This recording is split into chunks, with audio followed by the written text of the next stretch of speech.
Hello everyone, I am doctor Prateek Varshney. मैं cancer surgeon हूँ, oncologist और दिल्ली में कैंसर का ट्रीटमेंट करता हूँ। Scarless surgery for head and neck cancer क्या होता है? बहुत से मरीज हमसे पूछते हैं, क्या हेड एंड नेक कैंसर मूलतः ओरल कैविटी कैंसर या मुंह का कैंसर, क्या इसका ट्रीटमेंट बिना निशान के हो सकता है? तो इसके बारे में आज अगर बात करें तो सबसे पहले मैं बताना चाहूँगा कि मुंह का कैंसर का मतलब होता है गाल का कैंसर या जीभ का कैंसर और कुछ हमारे पीछे हिस्से बेस ऑफ टंग, टॉन्सिल, ये सब जगह का कैंसर पुरानी तरीके में ओपन सर्जरी से ठीक किया जाता था, जिसमें नेक पे एक इंसिजन आता था और इसके द्वारा ही हमें मुंह के हिस्से का सर्जरी करते थे। तो इसका कैंसर ग्रहस है उसको निकालते थे और साथ में नेक की ग्रंथियों को भी निकाला जाता था। इस सर्जरी के बाद में पेशेंट्स को काफ़ी खाने पीने में दिक्कत होती थी और उनको एक निशान आता था। तो सभी पेशेंट्स का ये सवाल होता था, क्या हम इस निशान से बच सकते हैं? तो पिछले कुछ समय में जो डेवलपमेंट्स हुए हैं उनकी मदद से हम अब बिना निशान के ऐसी सर्जरीज को कर सकते हैं। तो क्या है ये टेक्निक? इस टेक्निक को मेनली रोबोटिक सर्जरी के तरीके से जाना जाता है और जब हम इसका implication head and neck cancer में करते हैं तो इसका नाम है ट्रांसओरल रोबोटिक सर्जरी और TORS।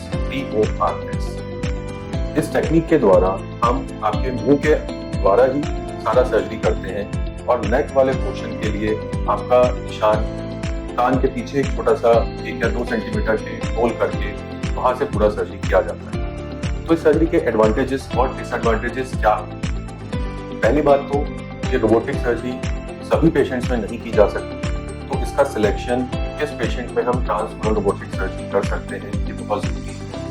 इसके लिए मेन जो रिक्वायरमेंट है वो है कि आपका माउथ कम से कम 3 सेंटीमीटर होना चाहिए। कहने का मतलब है कि जिन पेशेंट्स में हमारा माउथ ओपनिंग 3 सेंटीमीटर से ज़्यादा है या 30 सेंटीमीटर है, सिर्फ उन्हीं पेशेंट में हम ये सर्जरी कर सकते हैं। इन सर्जरी के द्वारा मेनली जो डिफिकल्ट एरियाज थे जहाँ पे हमें सर्जरी करने में मॉर्बिडिटी बढ़ती थी, उसमें इसका ज़्यादा एडवांटेज है। जैसे कि जीभ का पिछला हिस्सा जिसको हम बेस ऑफ टंग कहते हैं, टॉन्सिल, ओरोफैरिंग्स एंड हाइपोफैरिंग्स। लेमैन को समझाने के लिए मैं बोलना चाहूँगा कि जो मुंह के आगे का हिस्सा है वहाँ पे इजीली सर्जरी पुरानी टेक्निक से भी हो सकती है, लेकिन जो मुंह के पिछले हिस्से हैं वहाँ रोबोटिक सर्जरी का ज़्यादा एडवांटेज है। सबसे बड़ा एडवांटेज है नेक सर्जरी के पास, जहाँ पे निशान पहले नेक के सामने वाले पार्ट में आया करता था, अब हम उसको कान के पीछे एक छोटे से होल के द्वारा रोबोटिक पद्धति से पूरा कर पाते हैं। इस टेक्निक की वजह से पेशेंट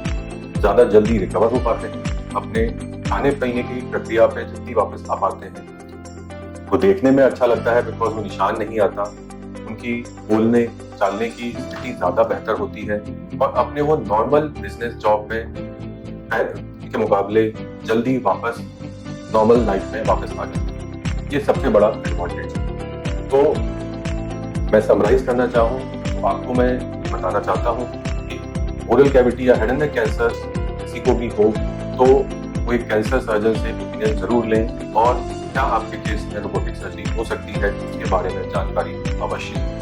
धन्यवाद।